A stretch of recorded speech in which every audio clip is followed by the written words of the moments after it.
నమస్తే అండి, నా పేరు Lavanya. Welcome back to Bhimavaram special kitchen. మన జనరేషన్ కి అంటే 90s కిడ్స్ కి సమ్మర్ వచ్చిందంటే చాలు మనకి బండి మీద ఐసులు అమ్మేవారు కదండి. అవంటే చాలా చాలా ఇష్టం కదా. ఒక 10 మంది ఐసులు కొనుక్కుంటే దాంట్లో ఎక్కువ శాతం మంది నాకు తెలిసినంత వరకు ఈ సేమియా పుల్ల ఐసే తినడానికి ఇష్టపడేవారు. మరి ఈ సేమియా పుల్లైస్ ని మనం ఇంట్లోనే ఎటువంటి ఫ్యాన్సీ ఇంగ్రీడియంట్స్ వాడకుండా బేసిక్ గా మన ఇంట్లో ఉండే వాటితోనే ఎలా తయారు చేసుకోవాలో చూసేద్దామా. ముందుగా స్టవ్ ని ఆన్ చేసుకుని ఒక కడాయి పెట్టుకుని దాంట్లోకి ఒక పావు కప్ దాకా కూడా సేమియాని వేసుకుని ఇవి దోరగా అయ్యేంత వరకు వేయించుకోవాలి. ఇక్కడ నేను ఆల్రెడీ ఫ్రైడ్ సేమియానే తీసుకున్నానండి. అయినప్పటికీ కూడా వీటిని ఇలా ఈవెన్ గా ఈ రంగు వచ్చేంత వరకు వేయించుకోండి. మీరు నార్మల్ సేమియా తీసుకున్నప్పటికీ కూడా ఇలా వేయించుకుని వీటిని పక్కకి తీసేసుకోండి. ఇప్పుడు అదే కడాయిలోకి కొన్ని నీళ్లు పోసుకుని ఆ తర్వాత ఒక 1/2 లీటర్ పాలని పోసుకుని ఈ పాలని మీడియం ఫ్లేమ్ లో పెట్టుకుని బాగా మరగనివ్వండి. ఇలా బాగా మరిగిన పాల్లోకి మనం ముందుగా వేయించి పెట్టుకున్న సేమియా అంతా కూడా వేసేసుకుని ఈ సేమియా అంతా కూడా మెత్తగా కుక్ అయ్యేంత వరకు కూడా మీడియం ఫ్లేమ్ లో పెట్టుకుని కుక్ చేసుకోండి. సేమియా ఉడకడానికి ఎక్కువ సమయం ఏం పట్టదండి, చాలా తక్కువ సమయంలోనే సేమియా ఉడికిపోతుంది. కొద్దిగా సేమియాని తీసుకుని మనం చేత్తో గనక నలిపితే ఈ విధంగా బ్రేక్ అయితే గనక సేమియా ఉడికిపోయినట్టు. ఇప్పుడు దీంట్లోకి ఒక 3 టేబుల్ స్పూన్ల దాకా కూడా పంచదార వేసుకుని వెంటనే స్టవ్ ని కట్టేసుకోండి. ఆ వేడికి పంచదార కరిగిపోతుంది. ఇప్పుడు దీన్ని పక్కకు తీసేసుకుని పూర్తిగా చల్లారేంత వరకు పక్కకు పెట్టుకోండి.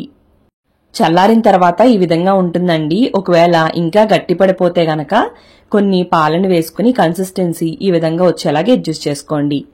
ఇప్పుడు ఇలాంటి ఐస్ క్రీమ్ మౌల్స్ ఉంటే గనక దాంట్లోకి ఇదంతా కూడా ఫిల్ చేసేసుకోండి.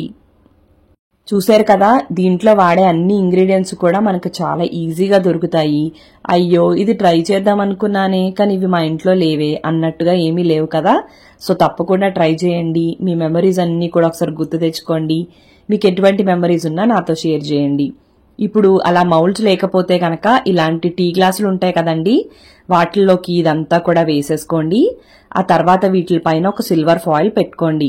సిల్వర్ ఫాయిల్ కూడా లేకపోతే ఒక పాలిథిన్ కవర్ ని దానిపైన పెట్టుకుని దానిపైన ఒక రబ్బర్ బ్యాండ్ పెట్టేసుకున్నారంటే కదలకుండా ఉంటుంది.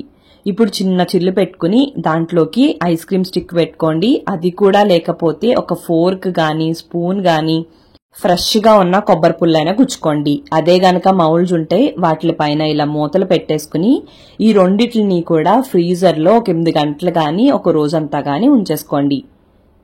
ఒక 8 గంటల తర్వాత తీసుకుని చూసుకుంటే ఇవి చక్కగా ఫ్రీజ్ అయిపోయి ఉంటాయండి. ఇప్పుడు ఫస్ట్ ఈ గ్లాస్ లో ఉన్నది తీసి చూద్దాం. ఫస్ట్ ఈ సిల్వర్ ఫాయిల్ అంతా కూడా రిమూవ్ చేసేసుకుని దీన్ని 1 నిమిషం అలా ఉంచేసినా అది ఊడొచ్చేస్తుంది. లేదు వెంటనే తీసుకోవాలనుకుంటే గ్లాస్ లో 20 సెకండ్ల పాటు అలా ఉంచుకుని ఆ తర్వాత మనం తీసేసుకుంటే చాలా ఈజీగా వచ్చేస్తుంది. అలానే టేస్ట్ కూడా చాలా చాలా బాగుంటుందండి. తప్పకుండా ట్రై చేయండి. ఇదే విధంగా మౌల్డ్స్ లోది కూడా గ్లాస్ లో 15 నుంచి 20 సెకండ్ల పాటు ఉంచి తర్వాత తీసేస్తే ఈజీగా వచ్చేస్తుంది. మరి మీకు ఈ వీడియో నచ్చినట్టయితే తప్పకుండా లైక్ చేయండి, కామెంట్ చేయండి, మీ ఫ్రెండ్స్ కి రిలేటివ్స్ కి అందరికీ షేర్ చేయండి. మీరు నా ఛానల్ ని ఫస్ట్ టైం చూస్తున్నట్టయితే సబ్స్క్రైబ్ చేసి పక్కనే ఉన్న బెల్ లో ఆల్ అని ప్రెస్ చేస్తే నేను ఏ వీడియో పెట్టినా మీకు నోటిఫికేషన్ వచ్చేస్తుంది. థ్యాంక్ యూ అండి. మరి మళ్ళీ వీడియోలో కలుద్దాం.